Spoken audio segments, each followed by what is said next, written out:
अस्सलामुअलैकुम सामीन। 24 रमज़ानुल मुबारक की तारीख शुरू हो चुकी है। 24 मार्च है। ख़बर का उन्वान है कॉमेडियन कुणाल कामरा पांडे का बयान। दरअसल ये एक कॉमेडियन है, महाराष्ट्र में इनके ख़िलाफ़ शिवसेना वाले उठ खड़े हुए हैं। थाने में रिपोर्ट दर्ज कराई गई है। असल मामला क्या है, ये कौन है, कहाँ के रहने वाले हैं, क्या हुआ है, अब तक पुलिस ने क्या किया है, आप पूरी खबर सुनिए। Stand up comedian Kunal Kamra एक बार फिर तनाज़े में हैं। इस मरतबा वे महाराष्ट्र के नायब वज़ीर आला एकनाथ शिंदे के ख़िलाफ़ एक तबसरा करने के मामले में सुर्खियों में हैं। दरअसल कुणाल कामरा ने अपने शो में फिल्म दिल तो पागल है का एक पैरोडी सॉन्ग गाया था। इस गाने में 2022 के दौरान शिवसेना में हुई टूट का हवाला दिया गया था। कामरा ने इस गाने में गद्दार लफ्ज़ का इस्तेमाल किया था, जिसे एकनाथ शिंदे को गाली देने के तौर पर देखा जा रहा है। हालांकि कुणाल कामरा ने एकनाथ शिंदे का नाम भी नहीं लिया था। इतवार को इन गुज़िश्ता रोज़ वीडियो सामने आने के बाद शिवसेना शिंदे गुट के वर्कर भड़क गए और उन्होंने इस पर अपना थी का तबसरा किया। यहाँ तक कहा कि जहाँ मिले उनको पीटो।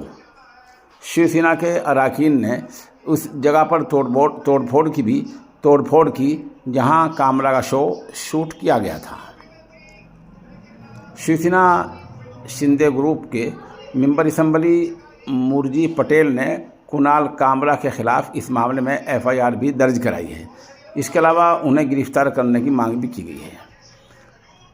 इस FIR के बाद ही पुलिस ने उनसे रब्ता किया है। उन्होंने कहा वो बाहर हैं और जांच में पूरा ताउन करेंगे। साथ ही उन्होंने एक बात और कही कि मैं कानून का पालन करूँगा, लेकिन माफ़ी नहीं मांगूंगा। उधर शिवसेना MP नरेश महस्के ने एक वीडियो पैगाम के ज़रिए कुणाल कामरा को धमकी भी दी है। उन्होंने कहा, आपको महाराष्ट्र में ही नहीं हिंदुस्तान में भी नहीं घूमने देंगे। जब शिवसैनिक आपके पीछे लग जाएंगे तो भारत छोड़कर भागना पड़ेगा। संजय राउत, आपके पास अब अरकान नहीं बचे हैं, इसलिए पैसे देकर कुणाल कामरा से टीका टिप्पणी करवा रहे हैं। आपके ऊपर शर्म आती है कुणाल कामरा, याद रखो हिंदुस्तान में भी तुम्हें घूमना मुश्किल कर देंगे।